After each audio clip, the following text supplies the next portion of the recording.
Good morning, online commanders. I am Akamia, and welcome to 8-Bit RTS Multiverse Mode. Today I am going to explain how to play this mode.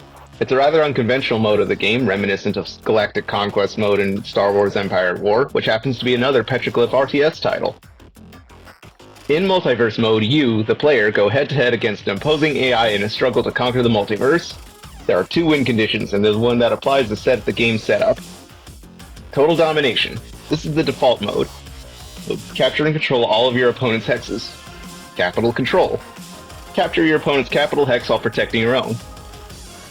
After you pick your hex map and set your win condition, pick your faction, pick your enemy's faction and difficulty, and choose your spawn point.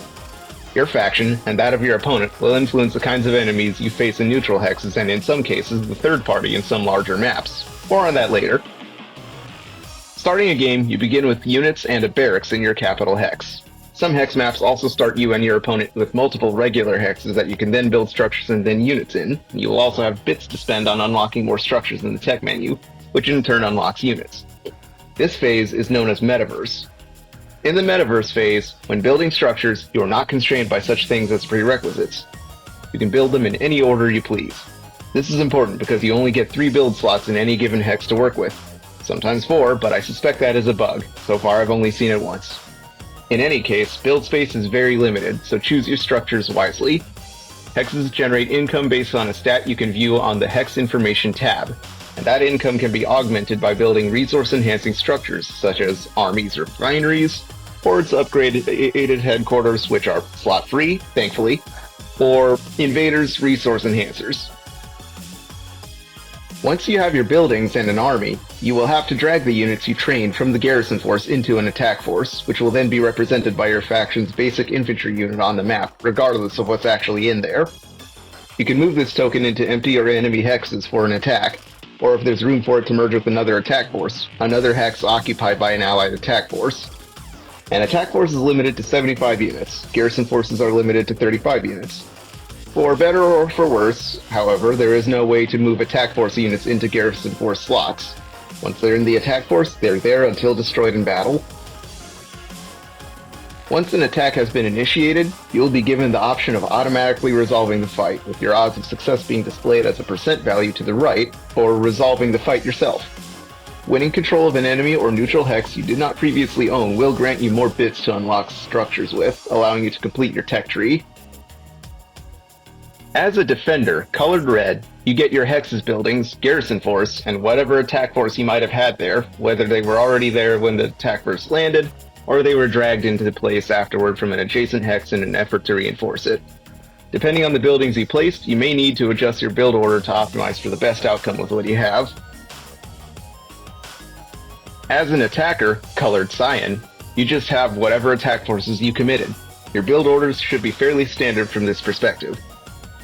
In either instance, on larger maps that are owned by either you or your enemy, sometimes there will be a third party involved, colored green, that threatens to remove both of you from the hex. It will frequently spawn with a strong army capable of destroying anyone caught unprepared, and on some maps, can spawn close enough to either the attacker or defender to become an immediate problem, especially if they spawn with air units and attempt to rush. Unlike the attacker or defender, this third party will not build new units or structures. Depending on the situation, it may sometimes be better to kill this enemy before the actual opponent.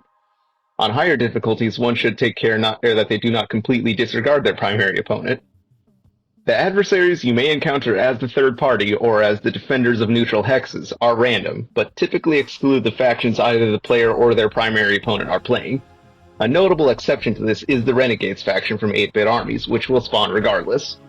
Playing as or against any other faction, however, keeps those factions off the map or from becoming the third party on large hexes.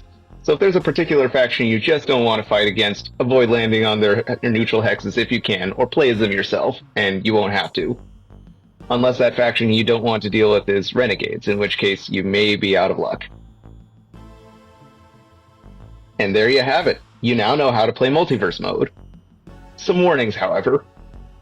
As of this video, this mode is extremely unstable. Crashes can seem quite random. In my own play, crashes most reliably happen in encounters where multiple hexes are under attack, particularly those the player is involved in, friend or foe. When this happens, the save file corrupts and becomes unplayable. This can be very frustrating if it happens during a game that is going particularly well. Unfortunately, barring an update to the game that addresses these crashes, the only solution is to restart the game and take great care to avoid the situation that led to the crash as much as possible. Occasionally, you may encounter a glitch in the game that doesn't crash it, but does soft lock it in such a way that even a reload to the game will not re-enable it for such things as the Hexes to Are the Future achievement from Invaders. With that in mind, have fun conquering the multiverse.